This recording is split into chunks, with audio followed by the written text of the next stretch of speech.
Assalamualaikum warahmatullahi wabarakatuh. Perkenalkan, nama saya Muhammad Ruswilan Al-Aswidi dengan NIM 2024 180 11 0008. Di sini saya akan menjelaskan perihal soal UTS dari matkul sastra modern. Yang pertama itu konsep dasar sastra modern. Jadi konsep sastra modern itu ditandai oleh eksplorasi tema dan bentuk yang lebih bebas dibandingkan sastra klasik. Dalam sastra modern, penekanan pada individualisme, eksperimen gaya, dan konteks sosial menjadi sangat penting. Yang kedua, apa sih fungsi dulci et util?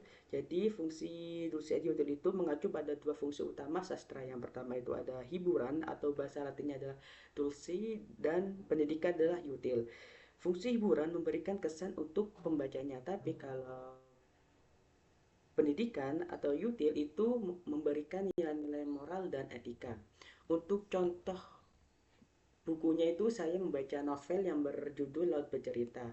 Laut Bercerita ini diciptakan oleh Laila S. Chudori, dan untuk isi ceritanya itu kita bahas di nomor 4 ya. Yang nomor 3 itu ada fungsi sastra pada masa kolonial Belanda. Jadi pada masa penjajahan kolonial, sastra digunakan sebagai alat untuk menyuarakan ketidakpuasan terhadap penjajahan seperti dalam karya Pramudia Ananta Toer. Yang kedua itu karya sastra berfungsi untuk mendidik masyarakat tentang identitas dan budaya mereka yang terancam punah. Yang kedua itu fungsi sastra pada masa pasca kemerdekaan. Yang pertama itu sastra yang mencerminkan kondisi sosial dan politik pasca kemerdekaan, menggambarkan perjuangan dan harapan bangsa. Yang kedua, karya sastra berfungsi mendidik generasi muda tentang nilai-nilai kebangsaan dan moralitas.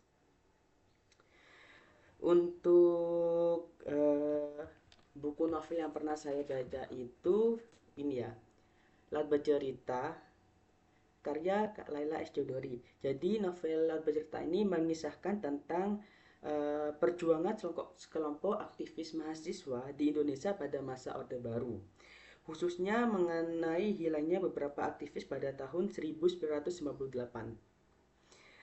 Ini novelnya ya, maaf kalau kurang. Jadi cerita ini berfokus pada tokoh utama Biru Laut, seorang mahasiswa yang terlibat dalam organisasi pergerakan untuk melawan rezim otoriter. Terus untuk yang terakhir itu ada pentingnya membaca karya sastra ya. Jadi membaca karya sastra itu sangat penting ya, karena dapat memperluas wawasan kita dan pemahaman kita tentang kehidupan melalui cerita-cerita yang beragam. Kita belajar tentang nilai-nilai kemanusiaan, budaya, serta pengalaman orang lain. Selain itu, sastra juga memberikan hiburan dan kesempatan untuk merenung sehingga memperkaya jiwa dan pikiran kita. Itu saja dari saya. Mohon maaf kalau ada salah kata. Wassalamualaikum warahmatullahi wabarakatuh.